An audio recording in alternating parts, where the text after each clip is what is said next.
When one door shuts, another one opens. The Panthers have officially said goodbye to OTAs. Soon they'll say hello to mandatory minicamp. Right now, though, we are saying hello to you. This is Carolina Sports Live along with Casey Funderburg. I'm Mike Lissette. Tonight we're taking you into the weekend with a busy Friday evening of sports. Yeah, and we heard from Checkers today as they prepare for next week's Calder Cup Finals. Yeah, outside of Bryce Young's kids camp tomorrow, the next big thing for both him and the Panthers is the mandatory minicamp. That runs from next Tuesday the 10th and goes until Thursday the 12th. For the most part, it's not going to look all that different from the OTAs that wrapped up just this past week. That's because despite those being voluntary, Carolina had near perfect attendance. Head coach Dave Canales credits his assistants for building the positive vibe. It means a lot to me, especially for the coaches, and the support staff, everyone, that the guys come here and they feel like they have every... All right. Besides Xavier Legette hanging out with Glorilla, I didn't know they were friends. What else did you learn from the OTAs? Okay, that album cover. Please break this down for you. Like that one? It was amazing. I am a Glorilla fan, so that was exciting to see. Yes, I have sung her songs to Mike. I didn't know who she was for her, so she is my pop culture informant here. Exactly, yes. Okay, but what else? But yes, so what I really liked was listening to them talk about just the competitiveness that was going on, right? We don't know who's going to be center this season. That's going to be a big thing that's up in the air. We'll have Austin Corbett back, but also Cade Mays is going to be back. So there's a little bit of that competition going on. So that was fun to hear them talk about and see that competitiveness between the players right off the bat. It's always so tough to get a sense of really what this team is going to be like. The one thing that I guess I learned is just how the national media really has sort of taken a liking to this squad and believes it's going to come a long way. And we have not heard much national love recently, but I think they're encouraged by what Bryce was able to do last year. I think they like the fact that the Panthers management addressed some crucial needs, attacked them aggressively, and now, at least on paper, they're much better than they were the previous couple seasons. Yeah, and we're also getting to see a little bit of a fun side to the players too.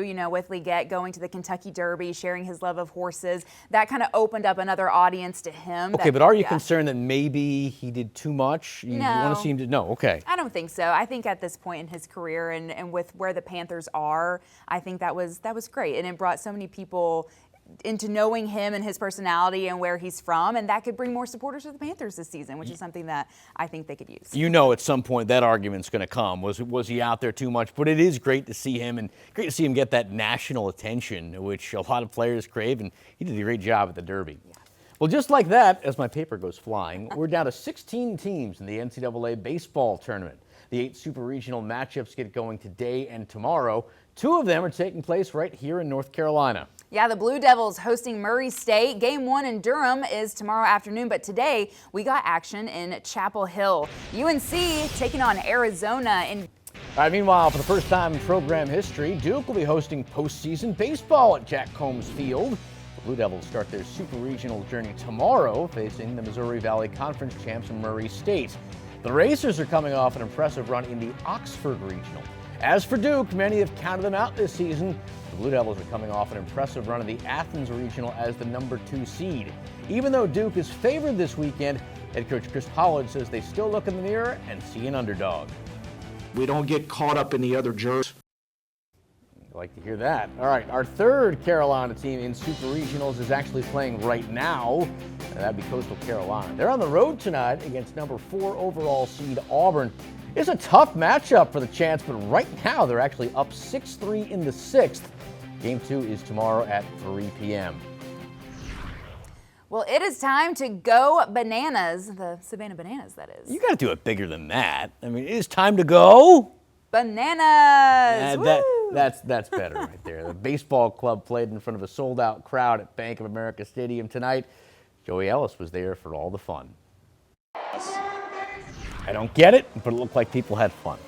Up next, there is no rest for the weary. The Charlotte Checkers are back on the ice for another tough practice as they await their opponent in next week's Calder Cup final. And later, Rick... Well, as we know, if you've been outside, it was hot in Charlotte today, but the ice in Indian Trail had visitors today because the Eastern Conference champs were hard at work. Yeah, and since sweeping out the Laval Rocket, the Charlotte Checkers have taken it easy until today. Yeah, how about that? Yeah, head coach Jordy Kinnear had the All right, Checkers went from the ice to the real ballpark in Uptown later in the day. Zach Dalpe threw out the first pitch for the Knights in Iron Pigs game tonight at Truist Field. At the end of practice today, there was apparently a shootout to determine who would have, quote, honor of humbling themselves on the mound. Will Lockwood won, but he said, Dalpe, you go ahead and do it. As for the game, Knights started slow against those Iron Pigs, but once they got going, there was no slowing them down.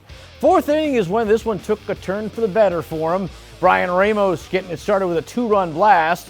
It's his 5th of the year. Charlotte would go up 3-2. 3 batters later, again, 1 on, again, 1 gone. Jacob Amaya going deep. Amaya ended up going 3 for 4. He's reached on base in 15 of his last 21 plate appearances. Knights cruise 14-2. These two teams play again tomorrow at Truist starting at noon. Up next, we're going to the track. We'll tell you 4. All right, back on CSL, there's been contact between a couple of drivers who made previous contact on the track last week. Days after their collision in Nashville, Carson Hocevar confirmed he had gotten in touch with Ricky Stenhouse to clear the air. Hocevar said they've texted and now plan to meet in person to further discuss the crash. Sunday, Hocevar hit Stenhouse from behind, causing the 47 to ultimately finish in last place. Later claimed it was an accident. Prior to the recent communication, Stenhouse appeared to hint at retaliation this week in Michigan. Oh, what is a race weekend without the best pre-race show in the land? Around the Track is back, and we're headed north to Michigan. We're going to get you ready for the Cup race with one of the surprises of the season, RFK Racing's Ryan Preece. Around the Track this weekend. Check your local listing on when you can see ATT on your Nexstar station. Casey, it is Carolina Crown time, and you get to go first. All right, well, I'm going to give my crown to Claire Short, who Niners, and just getting that program Off going. the ground, yeah. Yeah. That was hard to do, and she did a pretty darn good job. Yeah, started at Queens and then came over to Charlotte and got that going. So it was really great to just see that team out on the field. My crown is just as inspiring. It's going to useless movie merch.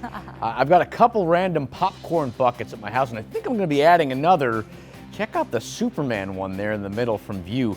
He's using his heat vision to crack a hole in the popcorn bucket. Now, I'll probably use it only once, but sign me up.